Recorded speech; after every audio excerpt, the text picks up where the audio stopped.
부천에서 목회를 하는 한 목사님은 이전에 북한군 정치 장교였다고 합니다. 그분은 출신 성분이 뭐 그 아버지와 선조 때부터 굉장히 좋은 북한에서 최고의 성분이며 김일성 종합대학 정치경제부를 졸업하고 군의 정치 장교가 되어 김일성이 주최하는 주체 사상의 신봉자이자 김일성의 열렬한 추종자가 되었다고 합니다. 그런데 이제 북한의 상을 봤더니 북한 동포들이 점점 가난해지고 또 흉년이 오고 굶어 죽고 이런 현실을 보면서 과연 이 사상이 정말 옳은가라는 회의가 들기 시작했다고 합니다. 근데 그때 절친한 친구가 중국에 갔다가 이제 성경책을 이렇게 권해주면서 한번 읽어보라고 전해주었다고 합니다. 원래 같았으면 이런 성경책 신고해야 되지만 자기가 가장 친하게 지냈던 친구가 전해준 그런 성경책이기 때문에 호기심 반 그 성경책을 혼자 읽었다고 합니다. 성경을 읽다가 깜짝 놀란 것은 김일성이 주장한 주체 사상이 성경에 다 있었다는 겁니다. 그리고 주체 사상을 추종하다 보니까 뭔가 이건 아닌데, 이건 한계가 있는데 이 문제는 어떻게 해결해야 되지? 라고 고민했던 게 성경에 다 해답이 있다는 것을 알게 되었다고 합니다. 혼자서 성경을 읽다 보니 성경 말씀 자체가 좀 어려워서 이걸 어떻게 해야 되나라고 했다가 새벽 1시부터 5시 사이에 극동 방송에서 북한을 향해 보내는 방송에 목사님들의 설교 방송을 알게 되었고, 그때부터 밤마다 이불을 뒤집어 쓰고 1시부터 5시까지 진행되는 이 목사님들의 설교 말씀을 들으면서 혼자 성경 공부를 열심히 했다고 합니다. 거의 매일 밤을 새워가면서 성경을 알아가면서 하나님은 살아계시고 북한 체계는 다 거짓이구나라는 생각이 들어서 탈북을 결심하게 되었고, 탈북한 이후 이렇게 신학과정을 통해 목사님이 되어서 목회를 했다는 그런 간증입니다.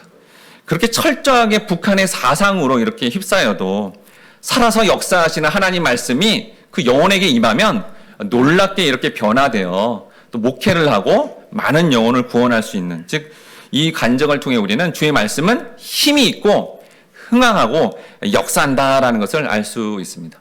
오늘 본문은 사도 바울이 말씀을 선포할 때 커다란 위기 속에서도 이 말씀 때문에 놀라운 역사를 경험하는 장면입니다. 구체적으로 주의 말씀이 힘이 있어 흥황하여 세력을 얻으려면 어떤 과정을 거치게 될까요? 2022년 2학기 말씀 사역을 하는데 오늘 설교 말씀을 근거 삼아 오늘 설교 제목처럼 주의 말씀이 힘이 있어 흥황하여 세력을 얻는다는 이 약속의 말씀 붙들고 우리가 사역을 할 때 개인적으로, 가정적으로, 공동체적으로 하나님의 말씀에 놀라운 역사가 일어나시길 주님의 이름으로 축원합니다. 아멘. 첫 번째 부탁합니다. 주 예수의 이름을 선포할 때, 주 예수의 이름을 선포할 때 주의 말씀이 힘이 있어 주의 말씀이 힘이 있어 흥황하게 됩니다. 흥왕하게 됩니다. 사도행전 19장 1절에서 3절 말씀 1번에 있는데요. 같이 읽어보도록 하겠습니다. 시작. 아볼로가 그린도에 있을 때 바울이 윗지방으로 다녀 에베소에서 와서 어떤 제자들을 만나 이르되 너희가 믿을 때 성령을 받았느냐 이르되 아니라 우리는 성령이 계심도 듣지 못하였노라. 바울이 이르되 그러면 너희가 무슨 세례를 받았느냐 대답하되 요한의 세례니라. 네, 바울이 에베소 지역에 도착했을 때 어떤 제자들을 만났는데 그 제자들은 세례 요한의 제자였습니다. 그래서 그 세례 요한의 제자들은 예수님, 예수님으로 인한 예수의 영인 성령의 역사를 경험하지 못한 그런 성도, 하나님 백성이 있었다라는 거죠. 여러분, 오늘날에도 사실은 교회를 다닌다고 하지만 성경 전체적으로 성령 하나님이 역사하시는, 그리고 구약부터 신약까지의 모든 과정들이 이렇게 정말 하나님이 보여주시려는 전체적인 구속사적인 이 측면을 모르고 있으면 이런 성령의 역사, 예수의 영인 성령의 역사, 진리의 영이신 성령의 역사를 알지 못한 채 그냥 교회를 다니는 그런 모습이 있다라는 거예요. 그러면 여기 여러분 성령이 계심도 듣지 못하였노라라고 하는 것은 성령이 존재하는지 존재하지 않는지 몰랐다는 게 아닙니다. 그럼 이 말씀의 의미가 구체적으로 뭘까요? 사도행전 18장 24절에서 25절, 28절 말씀 같이 읽어보도록 하겠습니다. 시작. 알렉산드리아에서 난 아볼로라 하는 유대인이 에베소에 이르니 이 사람은 언변이 좋고 성경에 능통한지라. 그가 일찍이 주의 도를 배워 열심으로 예수에 관한 것을 자세히 말하며 가르치나 요한의 세례만 알 따름이라. 이는 성경으로서 예수는 그리스도라 하고 증언하여 공중 앞에서 힘있게 유대인의 말을 이김이로라. 여기 보니까 여러분 아볼로라는 사람이 어렸을 때부터 성경을 열심히 공부하고요. 성경을 많이 잘 알고 있었습니다. 그런데 중요한 게 열심히 읽는 게 중요한 게 아니라 전체 맥락, 지금 성경, 창세기부터 요한계시록까지 모든 성경이 어떤 관점으로 하는지를 몰랐던 거예요, 아볼로가. 근데 누가 알려주죠? 바로 브리스길라와 아골라, 이렇게 이 구속사적인 예수 중심의 어떤 신학을 배웠던 이 브리스길라 아골라가 이런 거를 지금 이 아볼로한테 알려주었습니다. 그러자 아볼로가 놀랍게도 성경 전체의 이제 맥락을 알게 되면서 힘있게 복음을 전하자 놀라운 역사가 그 앞장에서 일어났는데 지금 아직 이 전체적인 거, 아볼로처럼 이거를 모르는 세례 요한의 제자들에게 지금 이렇게 바울을 통해서 동일하게 전체적 시각이 예수님 중심으로 구속사로 이렇게 말씀을 알아야 된다라고 이렇게 선언했다라는 거예요. 여러분 주의 말씀이 흥황하여 힘을 얻으려면 그리고 부흥을 경험하려면 창세기부터 요한계시록까지 예수님을 통해 이게 어떻게 말씀이 해석되어지고 적용되어지는지를 정확하게 알아야 되고 그 예수의 이름이 선언되는 말씀만이 바로 우리에게 힘이 있고 흥황하게 된다는 겁니다. 그러자 바울이 다음과 같이 예수의 이름을 선포합니다. 사도행전 19장 4절에서 5절 말씀 같이 읽어보도록 하겠습니다. 시작. 바울이 이르되 요한이 회개의 세례를 베풀며 백성에게 말하되 내 뒤에 오시는 이를 믿으라 하였으니 이는 곧 예수라 하거늘 그들이 듣고 주 예수의 이름으로 세례를 받으니. 요한의 세례를 받고 이제 부분적인 이제 지식으로 알았던 이 사람들이 예수님의 이름으로 세례를 받으며 이제 예수 중심으로 성경을 바라보는 그러한 과정이 열리게 되었다라는 겁니다. 그 예수의 이름인 구속사적 신앙을 제대로 알아갈 때 놀랍게도 말씀의 능력이 본격적으로 나타납니다. 사도행전 19장 6절 말씀 같이 읽겠습니다. 시작. 바울이 그들에게 안수함에 성령이 그들에게 임하심으로 방언도 하고 예언도 하니. 네, 그게 정말 그렇게 예수의 이름을 선포하고 예수님 중심으로 말씀을 선포했더니 그때 뭐가 나타나요? 놀라운 성령이 임재하는 증거인 방언이 나타났다라는 거죠. 여러분 다른 계통의 어떤 교단들은 이렇게 이걸 너무 강조해서 방언이 반드시 있어야 된다고 굉장히 그렇게 강조를 합니다. 사실은. 그렇지만 여기 본문을 자세히 보면 방언 자체가 중요한 게 아니라 뭐죠? 성령이 임했다는 것을 증거로 방언으로 보여줬다라는 거죠. 사실은 여러분 바울이 지은 서신서를 보면 방언을 하는 것보다 뭐 하라 그러죠? 예언을 더하라라고 말을 해요. 방언을 하려면 개인적으로 하지 다 있는 자리에 하지 말라고 그렇게 얘기합니다. 그러니까 방언은 지금 개인적으로 성령이 함께한다는 증거로 줬을 뿐이죠. 선물처럼 또 준 거예요. 반드시 방언하라는 얘기가 아니라 성령이 함께하는 증거 중에 여러 가지가 있는데 그 중에 하나로 주었다는 거고 더 중요한 건 뭐죠? 바로 예언을 하라라고 하는 겁니다.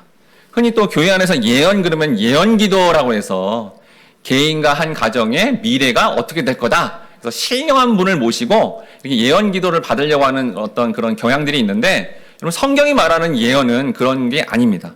베드로전서 1장 10절 말씀 같이 읽어보도록 하겠습니다. 시작. 이 구원에 대하여는 너희에게 임할 은혜를 예언하던 선지자들이 연구하고 부지런히 살펴서. 여러분 이게 예언이에요. 자, 예언이 뭐라고 되어 있어요? 정확하게 선지자들이 뭐 한다고요? 부지런히 연구, 뭐예요? 부지런히 공부해서 무슨 얘기를 하는 거예요? 구원에 대해서 말하는 걸 예언이라고 하는 겁니다. 자, 예언이 뭐예요? 그러니까 개인사의 어떤 거를 알려주는 게 아니라 지금 구원에 예수 그리스도를 믿으면 미래에 어떻게 돼요?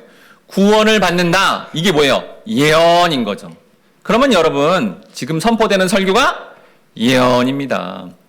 여러분이 다락방에서 말씀을 나누는 그 말씀이 뭐예요?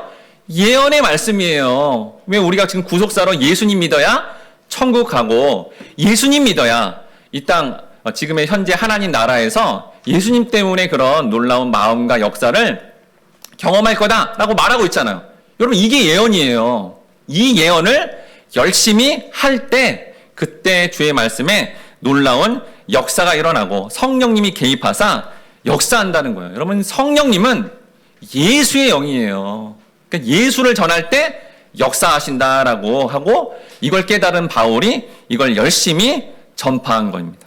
사도행전 19장 8절에서 9절 말씀 같이 읽어보도록 하겠습니다. 시작. 바울이 회당에 들어가 석 달 동안 담대히 하나님 나라에 관하여 강론하며 권면하되 어떤 사람들은 마음이 굳어 순종하지 않고 무리 앞에서 이 돌을 비방하거늘 바울이 그들을 떠나 제자들을 따로 세우고 두란노 서원에서 날마다 강론하니라. 바울이 이걸 깨닫고 어떻게 해요? 이제 두란노 서원에서 날마다 하나님 말씀을 강론했다라고 그렇게 얘기합니다. 바울이 이곳에서 여러분 말씀 사역을 이렇게 힘있게 했을 때 이게 오랫동안 선교 다니는 것 중에 여기서 무려 뒤에 보면 2년 동안인데 오랫동안 여기서 말씀을 가르쳤다라는 거죠. 근데 이 말씀을 가르치는 과정은 여러분도 한번 뭐 전도해보고 말씀을 가르쳐 보려 그러면 사실은 심한 영적 전쟁이 일어나고 그 가운데 우리는 하나님이 주시는 어떤 역사를 보면서 이거를 해야 됩니다. 고린도전서 16장 8절에서 9절 말씀 같이 읽어보도록 하겠습니다. 시작. 내가 오순절까지 에베소에 머물려 함은 내게 광대하고 유효한 문이 열렸으나 대적하는 자가 많음이라. 자, 여러분 말씀을 전포할 때 두 가지 현상이 일어나죠. 대적자들이 많아진대요. 엄청난 영적 전쟁이죠, 여러분. 생명의 말씀이 선포되면 지옥 가는 마귀의 소화에 있는 영혼들이 하나님 나라로 들어가니 영적 전쟁이 치열하게 일어난다라는 겁니다. 그렇지만 우리가 소망 갖는 게 뭐예요? 광대하고 유효한 문이 어떻게 해요? 하나님 때문에 열린 거를 바울이 알고 전한 거예요. 그러니까 여러분 이게 가장 중요합니다. 내 개인의 삶의 공동체 가운데 하나님 뭔가 문을 열어주는 것 같다.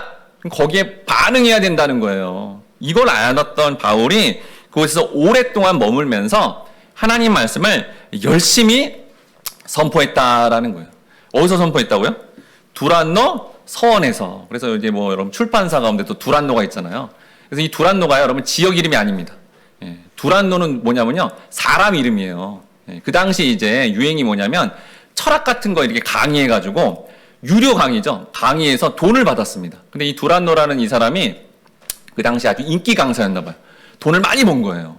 그래서 자기만의 강의실, 서원을 만든 거예요. 자기 이름으로. 예, 자기 이름으로 이렇게 자기 어떤 강의실, 건물주가 되어서 거기서 이렇게 강의를 했다라는 거죠. 그러니까 굉장히 임대료가 비쌌겠죠. 예, 굉장히 유명한 곳이니까.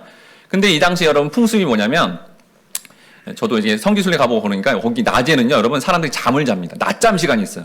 낮 12시부터 우리 시간으로는 오후 4시까지 낮잠 시간이 이렇게 깁니다. 예.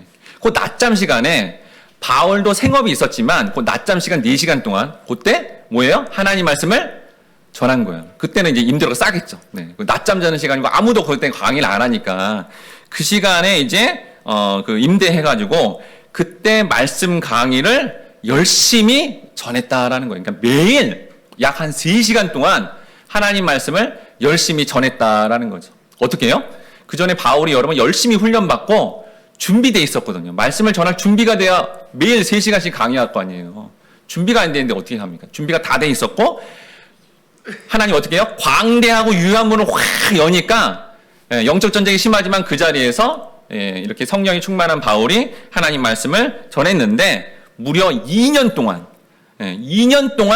매일 하나님 말씀을 3시간 이렇게 전했다라는 거예요. 그러자 놀라운 열매가 맺혀지게 됩니다. 사도행전 19장 10절에서 12절 말씀 3번에 있는데 같이 읽어보도록 하겠습니다. 시작. 두 해 동안 이같이 하니 아시아에 사는 자는 유대인이나 헬라인이나 다 주의 말씀을 듣더라. 하나님이 바울의 손으로 놀라운 능력을 행하게 하시니 심지어 사람들이 바울의 몸에서 손수건이나 앞치마를 가져다가 병든 사람에게 얹으면 그 병이 떠나고 악기도 나가더라. 자, 이랬더니 어떻게 해요? 귀신이 나가고 병자가 치유되며 하나님의 놀라운 능력이 나타났다라는 겁니다.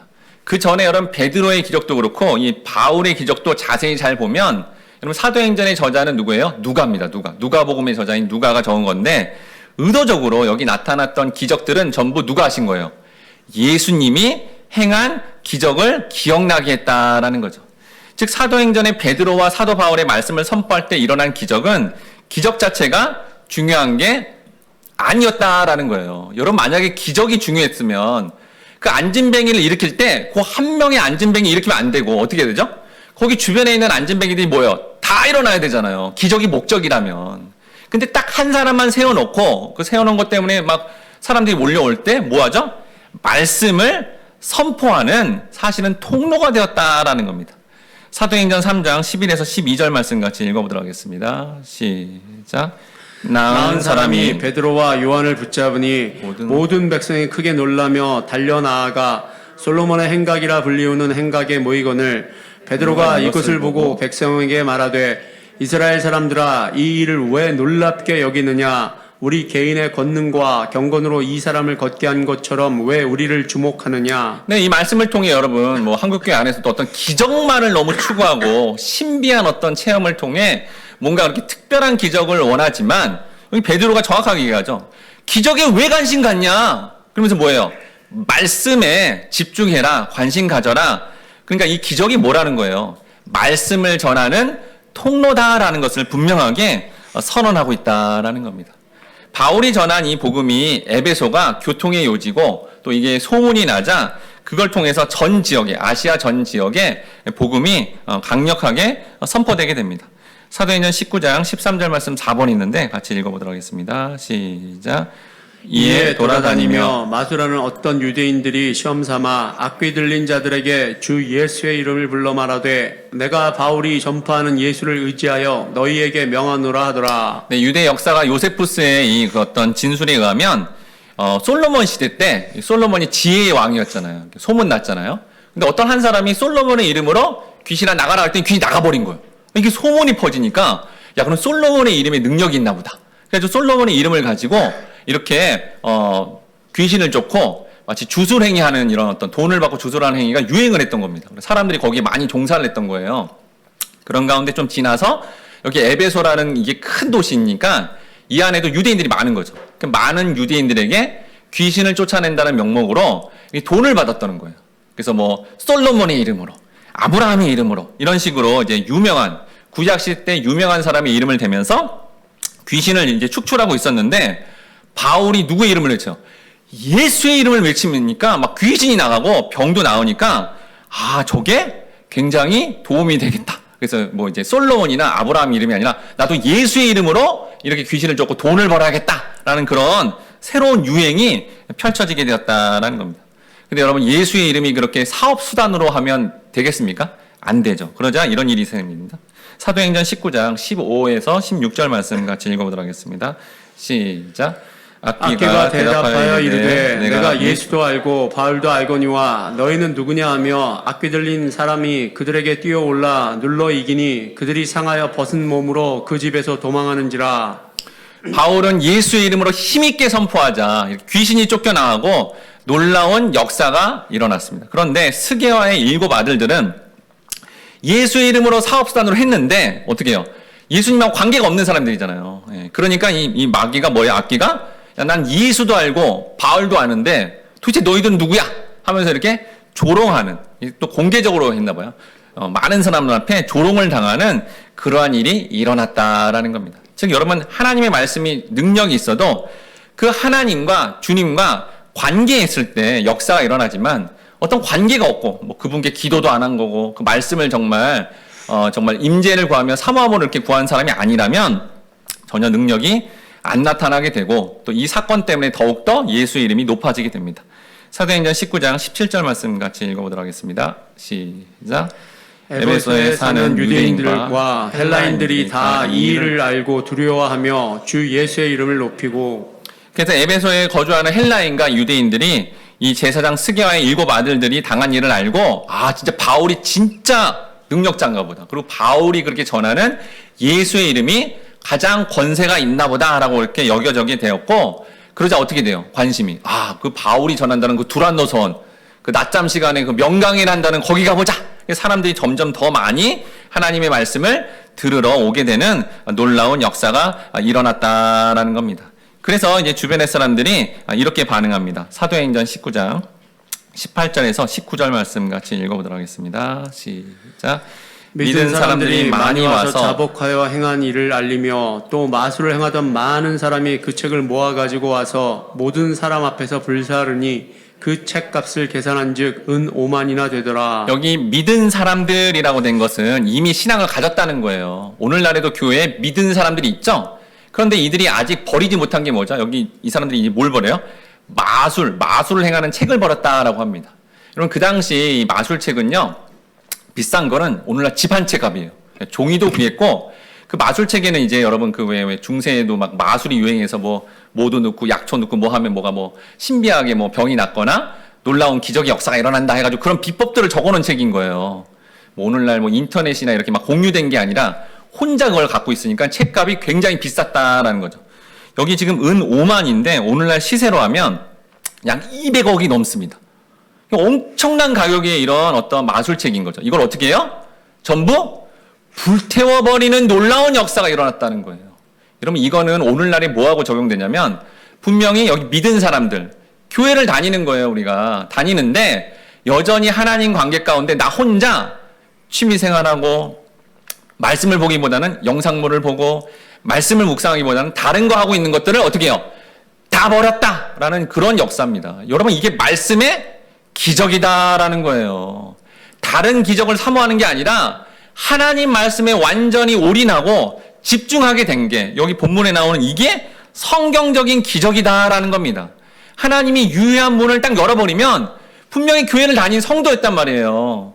근데 말씀의 능력을 몰랐다가 이 말씀의 능력을 경험하는 순간 자기 개인적으로 하고 있었던 거, 자기 개인적으로 욕망을 추구한 거, 중독에 걸린 것들 다 내리고 이제 완전히 하나님 말씀에 올인하여 자기가 가장 소중하게 여겼던 그 마술책, 구약의 야곱의 가족들이 저마다 다 우상을 섬겼단 말이에요. 그런데 하나님 말씀하셔서 그 말씀 때문에 그 베델 제단 올라가기 전에 상수리 나무 밑에 우상을 다 묻어버리는 그 일이 이게 성경적인 놀라운 기적의 역사다라는 겁니다. 그래서 저자 누가가 이게 이거다라고 이렇게 결론적으로 선언합니다. 사도행전 19장 20절 말씀 다 함께 읽어보도록 하겠습니다. 시작. 이와 같이 주의 말씀이 힘이 있어 흥황하여 세력을 얻느니라. 여기 힘이 있어라는 원어적 의미는 전쟁을 할 때 쓰는 용어인데요. 전쟁할 때 강력한 군사력을 얻을 때, 그 전쟁할 때 그 상대방을 완전히 압도하는 그 힘이라는 거예요. 여러분 겉에서 보면요, 바울이 기적을 일으키는 힘 같습니다. 바울이 귀신을 쫓아내고요, 바울이 막 병을 막 낫게 하고, 이야 저 바울 때문에 놀라운 힘이 있구나, 이야 대단하다, 이렇게 몰린 것 같은 그런 현상처럼 보여요, 겉으로 봐서는. 근데 저자 누가는 뭐라고 써 있는 거예요?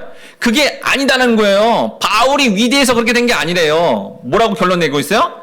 바울의 입술에서 선언하는 예수 중심의 말씀이 힘이 있고 흥황하여 세력을 얻었다라고 분명히 말하고 있다는 겁니다. 개인과 공동체 가운데 놀라운 역사는 그 사람의 어떤 개인적인 능력이 아니라는 거예요. 그 사람을 통해서 선포되는 하나님 말씀이 힘이 있고 능력이 있으며 그가 전하는 예수 그리스도의 이름이 역사한다라는 겁니다. 바로 근데 우리 모든 성도님들이 주 예수 그리스도를 선포하는 복음의 말씀만이 회복과 부흥의 근거가 됨을 깨달아 이번 2학기 때 보다 더 말씀에 집중하시고 그 말씀으로 인한 능력과 역사를 개인적으로, 가정적으로, 공동체적으로 경험하시길 주님의 이름으로 축원합니다. 두 번째로 따라합니다. 주의 말씀이 힘이 있게 되면 위기의 상황에서도 하나님의 일하심을 경험하게 됩니다. 사도행전 19장 23절에서 24절 말씀 6번에 있는데 같이 읽어보도록 하겠습니다. 시작. 그때쯤에 되어 이 도로 말미암아 적지 않은 소동이 있었으니 즉 데메드리오라는 하는 어떤 은장색이 은으로 아데미의 신상 모형을 만들어 직공들에게 적지 않은 벌이를 하게 하더니. 네, 여기 은세공을 하는 이런 사람들은 지금 은으로 이제 우상을 만드는 그런 과정을 얘기합니다. 그 중에 아주 대표적이며 아주 이제 세상적 지식과 지혜가 많았던 데메드리오가 지금 이 바울의 선교 사역 때문에 자신들의 일에 뭔가 이제 그 어려움을 겪고 또 이게 약소하게 또 축소될 것 같으니까 이걸 이제 아데미 여신이라는 그들 에베소에서 가장 유명한 신인 아데미 여신을 이렇게 내리는 거다라고 이렇게 근거로 되면서 그 일에 이게 같이 이제 종사했던 은세공업자 상임조합에 있는 직공들을 자꾸 이렇게 선동하고 있는 장면입니다. 사도행전 19장 25절에서 27절에 이렇게 선동하는데 읽겠습니다. 시작. 그가 그 직공들과 그러한 영업하는 자들을 모아 이르되 여러분도 알거니와 우리의 풍족한 생활이 이 생업에 있는데 이 바울이 에베소뿐 아니라 거의 전 아시아를 통하여 수많은 사람을 권유하여 말하되 사람의 손으로 만든 것들은 신이 아니라 하니 이는 그대들도 보고 들은 것이라. 우리의 이 영업이 천하여질 위험이 있을 뿐 아니라 큰 여신 아데미의 신전도 무시당하게 되고 온 아시아와 천하가 위하는 그의 위엄도 떨어질까 하노라 하더라. 네, 아주 이 데메드리오가 말을 너무너무 잘하고 있습니다. 네, 여기에 이제 종사하고 있는 이 사람들에게 사실은 겉으로는 굉장히 자기들이 섬기는 이제 아데미 여신을 굉장히 높이는 듯 하지만 여러분 실상은 뭐죠? 탐심이죠, 탐심. 탐심을 자극하는 거예요. 네, 실질적으로 그 우상을 팔아서 아데미 여신이 이렇게 참 유명해져야 더 우상을 많이 팔아서 돈을 벌겠다는 그 일에 딱 건드리는 겁니다. 여러분 세상 사람들은 어떤 걸 딱 건드리면 막 분노해요? 돈과 자기들의 유익을 뭔가 뺏긴다 그러면 엄청나게 지금 이제 반항하고 또 항의를 하는 건데 그걸 여기 지금 데메드리오가 정확하게 지적하고 있다라는 것을 보여주고 있다라는 겁니다. 그러니까 사실 오늘날에 하나님을 섬긴다 하는데도 기복주의로 섬기는 사람들은 자신의 유익이 뭔가 해를 가하면 그때 이렇게 하는 모습이 마치 이 모습하고 비슷하다라는 거죠. 자, 데메드리오는 집단적인 이기심을 자극해서 고상한 이유 세 가지를 들면서 이들을 선동합니다. 가장 큰 문제는 경제적 손실인데 그거는 살짝 감추고 대외적으로 바울의 이런 선교 때문에 우리의 직업이 지금 천해졌다, 아주 약화되었다라는 걸 얘기하고 아데미 신당이 경홀히 여겨지고 그 여신의 신적 위엄이 떨어졌다라고 그렇게 내세웠다라는 겁니다. 그러자 이렇게 말을 잘하고 선동을 촥 하니까 뭐 예전에 히틀러처럼 막 선동해서 이렇게 막 하니까 이 직공들이요 너무 막 흥분해 버린 거예요. 야, 이 바울놈 이거 이제 잡아야 돼, 죽여버리자, 이런 식으로 막 너무너무 감정적으로 흥분해서 바울을 찾으려고 했는데 다행히 바울이 그 자리에 없었던 거예요. 그러자 누굴 찾았어요? 바울과 같이 다녔던 두 사람을 붙잡고요 마치 죽일 듯이 그 두 명을 데리고 극장으로 가게 됩니다. 그러자 그때 바울이 그 백성들 가운데 들어가려고 하자 하나님이 이를 막으십니다. 사도행전 19장 30절에서 31절 말씀 같이 읽어보도록 하겠습니다. 시작. 바울이 백성 가운데로 들어가고자 하나 제자들이 말리고 또 아시아 관리 중에 바울의 친구된 어떤 이들이 그에게 통지하여 연극장에 들어가지 말라 권하더라. 자, 바울이 이걸 듣게 된 거예요. 이 사람들이 막 흥분해서 바울 이놈 그러면서 막 자기를 잡으려고 했는데 자기가 없으니까 지금 자기를 같이 따랐던 동역자인 이 두 사람을 데려갔다고 하니 내가 그 자리에 갈 테니 그 사람 놓아줘 라고 이렇게 말해주고 싶어서 그 자리에 이렇게 가려고 하니까 그 옆에 있는 제자들이 이 폭도들이 기세가 너무 높으니까 바울 선생님 가시면 큰일 납니다, 가지 마십시오 하고 말리는 장면입니다. 동시에 거기 보니까 바울의 이 동역자 중에 누가 있어요? 관리도 있었대요. 그러니까 이 두란노 서원에는 뭐 신분이 천한자뿐만 아니라 당시 높은 관리에 있는 그런 상류층도 같이 와서 말씀을 들었고 은혜를 받아서 그 말씀을 전하는 바울을 보호하고자 또 사랑하고자 하는 건데 이 모든 걸 지금 누가 하는 거예요?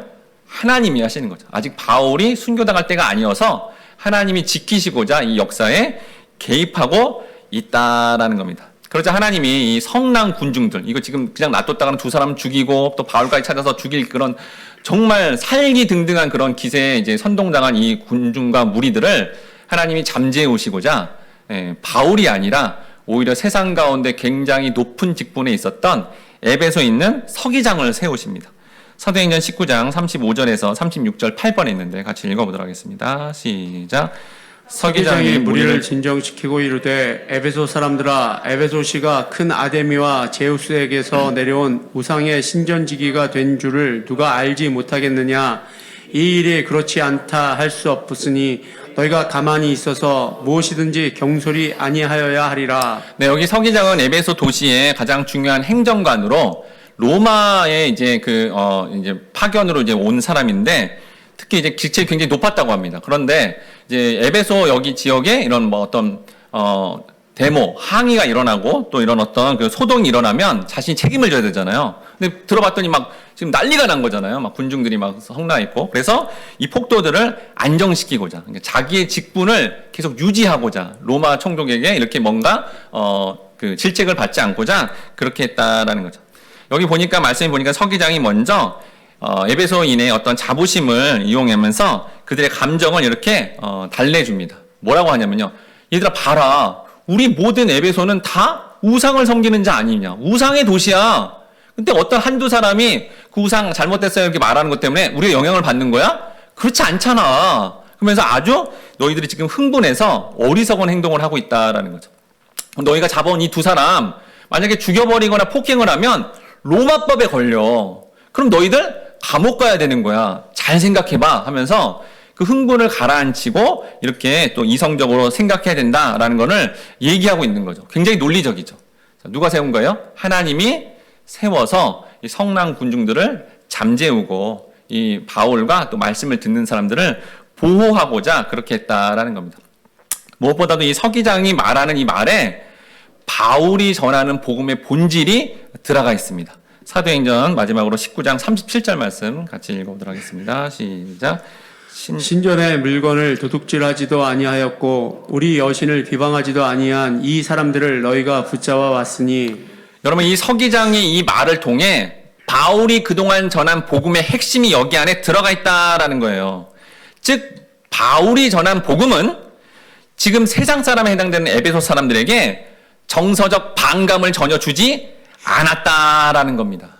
즉 이 말이 뭐냐면요, 결국 소동이 일어났는데 그리스도의 말씀만이 이 모든 소동을 잠재우고 역사하신다라는 걸 보여주고 있고, 만약에 여러분 바울이 오늘날에 기복주의를 전했다고 생각해 보세요. 여러분 오늘날에 기독교와 교회가 왜 욕을 먹죠? 여러분 이전에 처음에 초창기 때 전하는 복음의 말씀은 하나님 사랑, 이웃 사랑이었어요. 그런데 어느덧 교회와 성도들이 바른 신학에 반응하는 게 아니라 자기 유익을 추구하고 자기 교회 유익을 추구하는 기복주의와 잘못된 어떤 신학을 선포하자 세상 사람들한테 비난을 받게 된 거죠. 여러분 세상 사람들 처음에 이 한국이란 나라에도 복음을 전할 때는 다 좋아했습니다. 왜요? 막 희생하고요, 학교 세우고요, 병원 세워서 많은 유익을 주니까 전부 이렇게 기독교에 호감을 갖고 있었어요. 그런데 세월이 지나자 복 받아야 된다고, 자기가 유익을 얻어야 된다고 이런 잘못된 기조가 생기니까 비난받고 사회에서도 계속 이렇게 기독교가 핍박되는 방향이 되었다라는 거죠. 그런데 바울은 바른 신학을 전했더니 아주 높은, 에베소에서 가장 높은 그런 직분을 가진 자가 이 복음은 선한 거다, 이 복음은 좋은 거다라고 이렇게 그의 입을 통해서 나올 수밖에 없게끔 하나님이 역사했다는 거죠. 만약에 바울이 기복을 전하거나 잘못된 신학을 전했으면 다 망할 뻔했습니다. 다 멸절당할 뻔했어요. 그런데 바른 신학을 전했더니 오히려 이렇게 감동을 주며 이렇게 이 소동이 잠재우게 됐다. 여기 사도행전에 보니까 이런 소동이 왜 일어났는지 명확하게 나와 있습니다. 왜 그러냐면 이 도로 말미암아 나타났다라는 거예요. 이 도가 뭔데요? 말씀 때문이에요. 말씀. 여러분 말씀을 전해서 일어나는 소동은 뭐가 책임진다는 거죠? 하나님 말씀이 책임을 진다라는 거 여기 분명히 선언되어 있다는 거예요. 여러분이 그냥 고만고만하게 생활하다가 누가 어떤 사람에게 말씀을 전하려고 한다. 그럼 뭐 어떻게 될까요? 소동이 일어납니다. 여러분 갑자기 복음을 전하려고 하면 전하는 자나 또 그거를 듣는 자에게 소동이 일어날 거예요. 여기 보니까 소동이 일어나잖아요. 그렇지만 어떻게 된다는 거예요? 말씀이 어떻게 해요?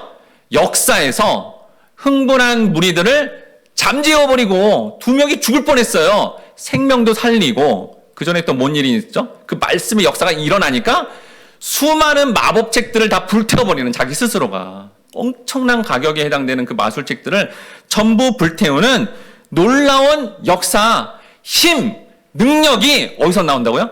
하나님 말씀으로 나타난다라고 그렇게 선언되어 있고, 우리는 이 말씀을 통해 하나님 말씀만이 우리의 유일한 소망이구나라고 믿고 이 가을에 또 이 학기에 이 말씀 붙들고 나아가 놀라운 역사를 경험해야 되겠습니다. 우리 이 시간에 주지 선생님 말씀만이 함께 찬양하며, 오직 주의 말씀이 힘이 있어 흥황하여 우상을 내리게 하며 놀라운 하나님의 푸는 기적을 하나님 보여주셔서 우리 모두가 승리하게 하시고 오직 말씀만을 더욱더 의지하기를 함께 같이 다짐하도록 하겠습니다.